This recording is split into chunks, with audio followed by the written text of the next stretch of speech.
Hi, my name is Pete. I'm going to talk to you about immigration and decreased access to health care and health disparities and provider issues that arise with this issue. Give me your tired, your poor, your huddled masses, yearning to breathe free the wretched refuse of your teeming shore. Send these, the homeless, tempest-tossed, to me. I lift my lamp beside the golden door.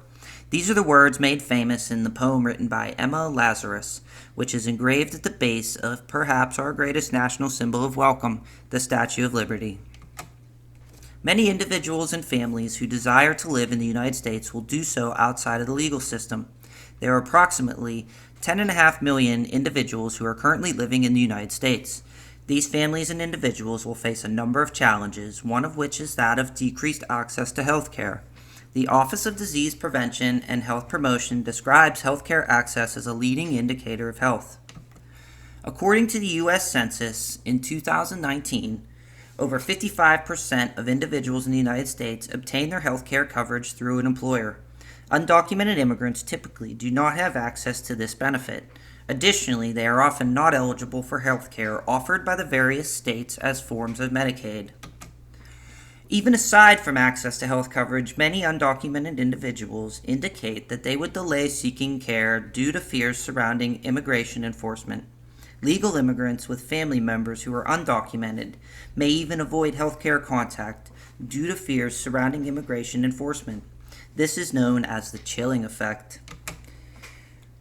Among the most vulnerable to health care access are expectant mothers and their unborn children.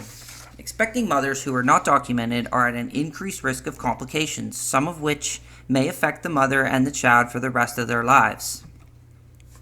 One such complication encountered by expectant mothers is gestational diabetes, a serious complication that requires monitoring and ongoing care. Additionally, type 2 diabetes occurs at a higher and faster rate among women of Hispanic origin. Some other complications of pregnancy without care include shoulder dystocia, birth trauma, neonatal hypoglycemia, and increased neonatal and maternal morbidity. Providers who do want to provide care for their patients, regardless of legal status, face challenges and can be caught in an ethical dilemma. Providers describe fears related to immigration and inability to provide services based on eligibility as sources of ethical tensions. The standard of care throughout pregnancy is to monitor care and manage risks. However, the extent of services which can be provided is limited and varies by state.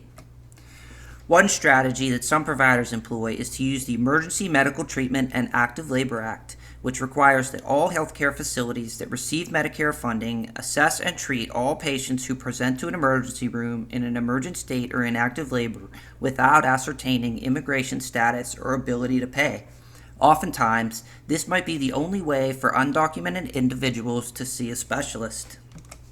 There are challenges to providing services that are not directly related to pregnancy, however. The provider can be caught in an ethical dilemma between professional integrity and providing care.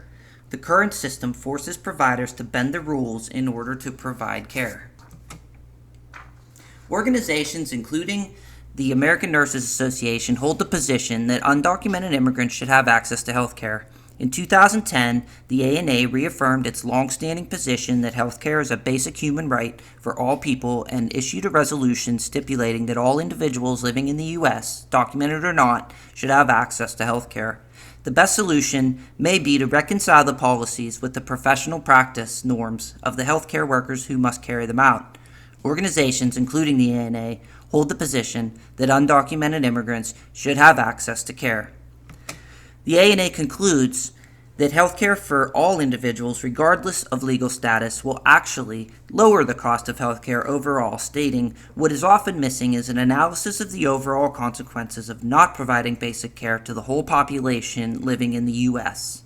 Aside from the economic costs of either providing or limiting care, there is also a moral cost to be considered. Who can stand by indifferently and watch their brother or sister in humanity suffer? Undocumented immigration will likely be a challenge for the foreseeable future. Currently, providers use a strategy of rule bending and workarounds in order to provide care to this population. Ideally, policies will match practice and regulations will reflect reality.